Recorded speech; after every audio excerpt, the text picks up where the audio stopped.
Oi! Hoje é a resenha do conto O Homem da Multidão, de Edgar Allan Poe, aqui do livro da Dark Side, Medo Clássico, volume 2, Edgar Allan Poe, no nosso projeto Mês do Terror, edição 2018.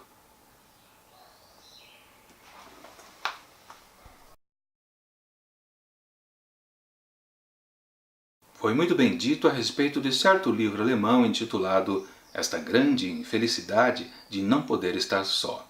Ele não se permite ser lido. Alguns segredos não se permitem ser contados. Todas as noites, pessoas morrem em suas camas, criptando as mãos de confessores espectrais e fitando-os com pesar. Morrem com o coração em desespero e a garganta sufocada, em razão de hediondos mistérios que não se permitem ser revelados. Por vezes, infelizmente, a consciência humana carrega um fardo tão pesado em seu horror que só encontra alívio no túmulo. Assim, a essência de todos os crimes permanece oculta. Assim começa O Homem da Multidão, de Edgar Allan Poe, que conta a história de um homem que está em Londres, numa rua bem movimentada. Ele está parado e observa a multidão se locomover para lá e para cá. Até que num certo momento, um certo senhor se destaca por suas feições, pelo seu andar. Muito lhe causa curiosidade. Então, quase que imediatamente, esse homem aqui, protagonista dessa história, começa a seguir esse outro mais idoso. E digamos que esse impulso, essa curiosidade inicial, cada vez vai aumentando mais, porque esse homem começa, sempre que ele muda de rua para lá e para cá, ele muda de comportamento. Ora ele fica mais agitado, ora ele fica mais calmo, mas sempre caminhando ali no meio das pessoas. Mas para onde vai tudo isso? Do que resultará este homem que segue o outro? O que está acontecendo aqui? Bom, eu não vou dizer, porque senão estraga a experiência de quem ainda pretende ler este conto. Minha avaliação do conto. Logo que a gente começa aqui a leitura, a gente já percebe uma característica até meio comum do Edgar Allan Poe, que é aquela certa enrolação para começar a história. Ele faz uma grande descrição do que está acontecendo inicialmente na história, mas ele não dá indícios do que ele exatamente quer contar para a gente, aquela coisa principal. E aqui isso está bem acentuado, porque é um texto de mais ou menos umas 10 páginas, e as 4 primeiras a gente fica o tempo todo na mesma posição, na posição que está este protagonista que observa as pessoas. Ele está parado e fica nessas 4 primeiras páginas percebendo todo tipo de pessoa que passa na sua frente. E eu confesso que isso é uma coisa muito maçante, que não chega a lugar nenhum. Dá para perceber, não sei se vocês concordam comigo, que certas introduções de textos são completamente descartáveis e você já tem meio que a noção, a sensação que tudo aquilo que está sendo dito não vai valer de nada a partir de páginas posteriores. E realmente, essas 4 primeiras páginas você pode descartar completamente. É uma observação que o protagonista faz, pode ser interessante para muitas pessoas, a gente pode compreender um pouco de como era o jeitão das pessoas lá naqueles tempos de 1800 e alguma coisa, quando o texto foi escrito, ou quando a história se passa, mas no fundo dá para descartar completamente, porque não influi no que acontece da história, ou influi um pouquinho também. Enfim, depois de 4 páginas, aí sim que a gente percebe que a história começou, que é justamente quando o protagonista percebe esse homem idoso à sua frente, acha ele diferentão e resolve seguir ele.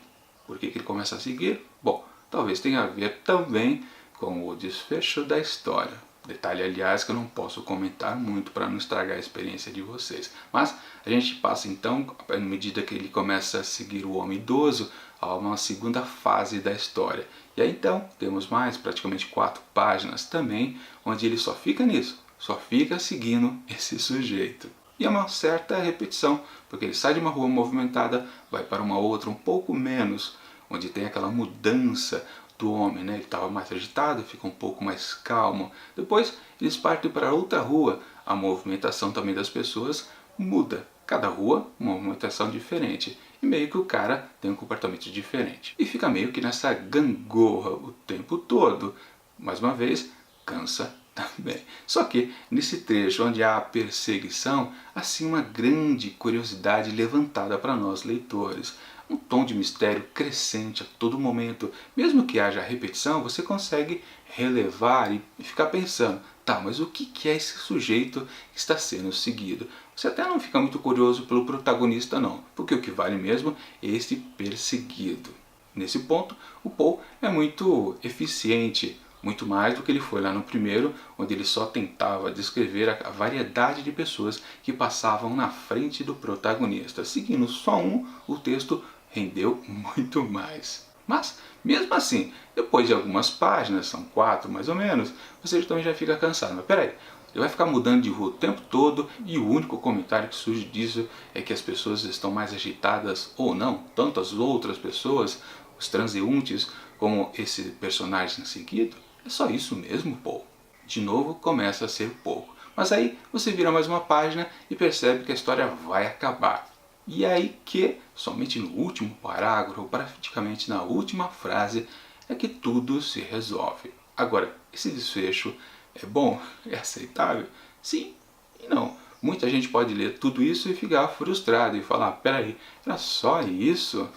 Ou então ler e ficar se perguntando, peraí, eu não entendi, por que agora ele vai parar de seguir o sujeito? Sim, esse é um pequeno spoiler que eu posso dar. No final das contas, ele segue e depois acaba desistindo de segui-lo. Por quê? Bom, o porquê está explicitado na última frase, num comentário sintético de tudo aquilo que ele fez até agora. E claro, tem a ver com aquele primeiro parágrafo que eu li para vocês na abertura do vídeo. Mas basicamente é um ciclo que começou lá naquele primeiro parágrafo e se encerra na frase final aqui do protagonista. Claro que essa frase final dá uma explicação para aquele primeiro parágrafo. Ah, uma outra coisinha também que eu posso dar de spoiler é que sempre tem uma morte nas histórias do Poe, né? Aqui não tem nenhuma morte. E não tem? Ué, mas como não tem? Tem a ver também o fato de não ter uma morte com o finalzinho aqui dessa história. No final das contas, eu posso dizer que esse texto aqui é interessante de um lado, frustrante do outro. Na minha opinião, ele só se salva porque realmente nessa parte onde o protagonista começa a seguir esse homem idoso, realmente há uma certa tensão no ar, que é uma coisa forte nos escritos do Poe. Se não houvesse isso, com certeza seria um texto fraquíssimo. Porque, como eu disse, a primeira parte é bem enfadonha. A segunda vai não crescendo, mas também ela começa a tender ao fracasso. Só que, felizmente, ele termina abruptamente o texto e meio que salva. Finais abruptos às vezes salvam alguns contos. Lembrando, né, que essas narrativas curtas precisam de um final impactante ou inesperado, que é o caso aqui, muito mais inesperado do que impactante. O desfecho em si, gostei mais ou menos. Ah, uma coisa a se dizer é o título aqui da história, né? O homem da multidão e não o homem na multidão. É diferente. Qual a diferença? Só lendo o desfecho para você entender. Enfim, para o homem da multidão de Edgar Allan Poe, eu atribuo apenas 3,5 asteriscos. Bom, é isso. Até o próximo conto aqui de Edgar Allan Poe no Medo Clássico, volume 2 da Dark Side. Mas enquanto esse próximo vídeo não chega, eu deixo aqui do lado dicas das outras resenhas dos primeiros contos nessa segunda jornada do escritor no mês do terror edição 2018. E até mais!